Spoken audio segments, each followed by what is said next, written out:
RS 2016 के लिए prepare करना चालू किया and then I got selected. नमस्कार, आज हमारे साथ मौजूद हैं RAS 2016 की महिला वर्ग की टॉपर रूबी अंसार। सवाई माधोपुर ज़िले से आने वाली रूबी से ही आज बातचीत करेंगे और जानेंगे।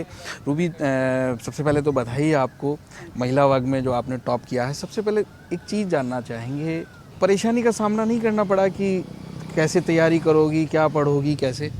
हाँ जी, हमेशा ये माना जाता है कि जो मुस्लिम लड़कियां होती हैं उन्हें कम पढ़ाया जाता है, उनको बहुत रेस्ट्रिक्शंस में रखा जाता है, उनके ऊपर पारिवारिक दबाव बहुत ज़्यादा होता है। बट मेरी जो फैमिली है उन्होंने स्टार्टिंग से मुझे पूरी फ्रीडम दी, पूरा मोटिवेशन दिया कि आपको जितना पढ़ना है, जहाँ तक पढ़ना है आप पढ़ें। तो इसीलिए फिर मैंने इंजीनियरिंग फील्ड चूज़ किया and then I did my BTech and then MTech। मतलब इंजीनियरिंग फील्ड में थे और फिर अचानक RAS की तैयारी करना शुरू किया? जी, जब मैं MTech कर रही थी तो जब मेरी डेजर्टेशन चल रही थी तो मुझे रियलाइज़ हुआ कि आगे मुझे अपना करियर प्लान करना है और मैं एक ऐसा करियर प्लान करना चाह रही थी जिसमें मैं सोसाइटी का ज़्यादा से ज़्यादा हेल्प कर सकूं। तो आई डिसाइडेड कि मुझे सिविल सर्विसेज में जाना चाहिए। तो उस टाइम मैंने RS 2016 के लिए प्रिपेयर करना चालू किया and then I got selected. Engineering पूरी की या बीच में छोड़ दी नहीं, इसको? बिल्कुल कंप्लीट किया MTech और ऑनर्स के साथ कंप्लीट किया। एक चीज़ जानना चाह रहे थे कि एक अचानक सी कोचिंगों का ट्रेंड शुरू हो गया। कोचिंग का सहारा लिया या सेल्फ स्टडी? जी, मैंने प्री बिल्कुल सेल्फ स्टडी से ही निकाला है। प्री के लिए मैंने कोई कोचिंग नहीं ली। देन जब मेरा प्री क्लियर हो गया तब मेंस के लिए मैंने 3 मंथ्स का क्रैश कोर्स किया और फिर उसके बाद मैंने मॉक टेस्ट दिए और फिर मुझे टेस्ट सीरीज़ ने बहुत ज़्यादा हेल्प किया। तो सभी एस्पिरेंट्स को मैं ये कहना चाहूँगी कि जिस भी एग्ज़ाम के लिए आप प्रिपेयर कर रहे हो, चाहे IAS हो, चाहे RS हो, फर्स्ट आप उस एग्ज़ाम की नब्ज़ पकड़ें। तो नब्ज़ आपको कैसे पता चलेगी? आपको उसके प्रीवियस ईयर पेपर्स देखने पड़ेंगे।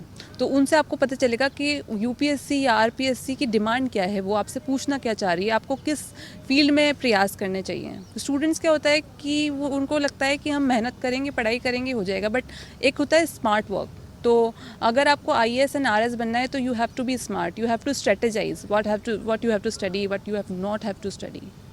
कितना टाइम कितना टोटल देते थे पर डे आप तैयारी को लेकर? एक्चुअली मुझसे बहुत लोग पूछते हैं मैम आप 6 आवर्स पढ़ते थे, आप 7 आवर्स पढ़ते थे। बट ऐसे नहीं होता है 6 आवर्स 7 आवर्स, आपके टॉपिक वाइज डिसाइडेड होता है। आपका टॉपिक आपको कंप्लीट करना है, आपका हाँ, चाहे वो 4 घंटे में हो, चाहे वो 5 में हो, चाहे वो 10 घंटे में हो, आपको उसके अकॉर्डिंग अपना वर्क शेड्यूल सेट करना होता है। फैमिली में कोई है जिन्होंने मोटिवेट किया हो या इस फील्ड से रिलेटेड कोई हो?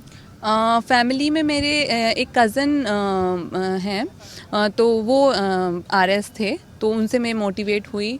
और बाकी मेरे फैमिली में सभी लोग माशाल्लाह बहुत अच्छी अच्छी पोजीशन पे हैं। तो उन लोगों ने भी मुझे हमेशा से ही बचपन से ही पढ़ाई के लिए बहुत ज़्यादा मोटिवेट किया, ऐसे पढ़ना चाहिए। मेरे ताऊजी doctor Abrar Ahmad union finance minister रहे हैं इंडिया के। मतलब पारिवारिक पृष्ठभूमि जो है वो पॉलिटिकल थी, लेकिन अब आपने RAS की तैयारी, RAS में टॉप किया है। एक मैसेज गर्ल्स के लिए लेना चाहेंगे, क्योंकि आमतौर पे होता है कि बाहर निकलने पे पाबंदी है, इतना पढ़ने पे, क्योंकि रूटीन ठीक है, अब पढ़ ली है, अब आपकी शादी हो गई दूसरे परिवार जी में। जी, गर्ल्स के लिए मैं ये कहना चाहूँगी कि हम गर्ल्स को बहुत अंडर एस्टिमेट किया जाता है कि इनको ना पढ़ाएं।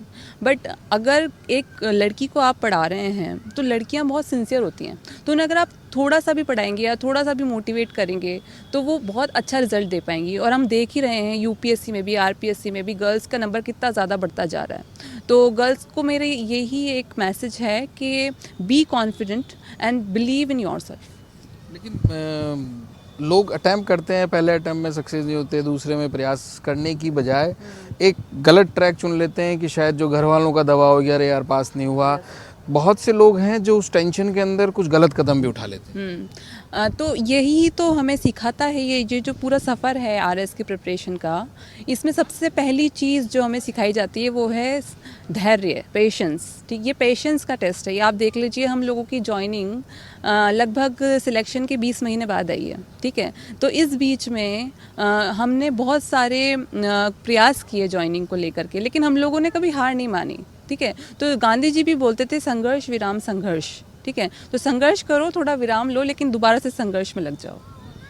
ये थे आरएएस की जो महिला वर्ग की टॉपर हैं रूबी अंसार, जिनसे हमने बात की। शब्द एक ही इनकी जो बात है कि पेशेंस अगर आपने धारण कर लिया और किसी चीज़ का दृढ़ निश्चय कर लिया तो सफलता ज़रूर ही आपके कदम चूमेगी। नमस्कार।